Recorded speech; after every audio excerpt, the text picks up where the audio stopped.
Halo teman-teman, kita mau lanjutkan materinya pertemuan keempat. Ini kan tentang kontrol panel ya. Jadi kalau kita jalankan Excel, biasanya tuh bingung. Karena setiap komputer itu tampilannya beda, settingannya beda. Nah, cara melihat settingannya itu biasanya saya pribadi itu dari jam. Kalau ini kan settingannya ada jamnya tuh ada IM, ada PM-nya ya. Karena ini pagi jadi ada IM. Nah, berarti settingannya ini adalah bahasa Inggris. Nah, kalau kita ganti ke bahasa Indonesia, kita masuk kontrol panel ya. Biasanya di sini nih ada settingan kontrol panelnya.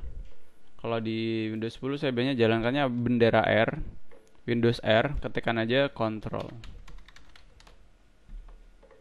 Nah, nanti di sini ada pilihan clock and region. Pilih region. Nah, di sini ada display language recommended ini, English US ya. Nah, saya ganti ke Indonesia misalkan. Oke.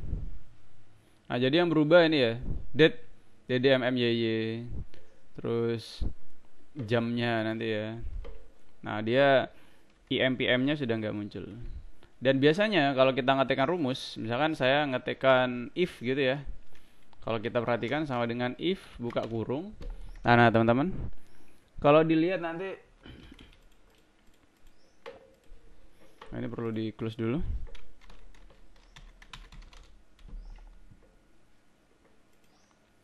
Nah kalau kita lihat untuk pengetikan rumusnya if, nah nanti dia pakai titik koma. Nah apa saja sih yang berubah kalau kita pakai settingan bahasa Inggris dan bahasa Indonesia gitu ya? Yang pertama itu ada di jam. Karena ini settingannya bahasa Inggris, saya rubah ke bahasa Inggris ya. Di atas sendiri ya. Atau English US. Jamnya kalau di Indonesia misalkan jam 4 sore ya, di kita kan 16.00 ya, sedangkan kalau di English nanti 04 PM, ada PM-nya. Kalau IM kan pagi. Sedangkan tanggal, kalau sekarang ini kan tanggal 3 ya. Tanggal 3 Agustus 2021, maka kalau di Indonesia kita ngetiknya 3/8/2021. Nah, sedangkan kalau di Inggris, settingan Inggris kita bulan dulu ya. MMDDYY gitu. Nah, ribuan pemisahnya itu pakai titik. Nah, komanya ini yang terakhir. Jadi kalau kita ngetikkan 10.000 ya kalau di Indonesia 10 titik gitu. Nah, baru kalau di Inggris dia pakai koma. Kebalikannya, teman-teman. Nah, kemudian yang terakhir ada rumus. Yang tadi saya contohkan ya. Kalau settingan Indonesianya pakai titik koma, kalau settingan bahasa Inggris dia pakai koma. Sekarang tergantung teman-teman pakai koma atau titik koma.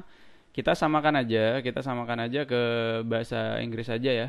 Kita pakai titik atau pakai ini MMDDY. Jadi hati-hati nanti ketika ngetikkan tanggal ya teman-teman ya.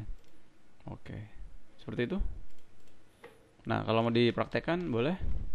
Karena settingan bahasa komputer kita bahasa Inggris, kita coba lihat. Yang pertama ada jam, kontrol titik koma, kontrol shift titik koma. Ini ya. Kontrol shift titik koma. Ini shortcut ya teman-teman ya. Kemudian ada kontrol titik koma. Oh sorry. Kontrol titik koma. Nah di sebelahnya kontrol titik koma. Nah ini ya tanggal 8 bulan 3. Kemudian kalau rumus dia pakai sama dengan if. Nah ini ya contohnya ya teman-teman ya. Dia pakai koma. Nah jadi pakai koma. Kemudian yang terakhir ada ribuan. Nah misalkan saya ketikkan 1000. Nah kalau kita pakai koma yang di atas ini, format cell. Nah dia pakai koma gitu ya. Jadi kelihatannya aneh. Gak apa-apa karena yang terpenting nanti ketika ngetikkan rumus sama dengan if dia pakai koma. Oke teman-teman, untuk penjelasan tentang kontrol panel dan settingan komputer di Excel seperti itu ya. Nanti kita akan bahas lebih lanjutnya ketika di rumus. Nanti kalau ada error baru teman-teman paham, oh ini toh maksudnya. Gitu aja. Semoga bermanfaat.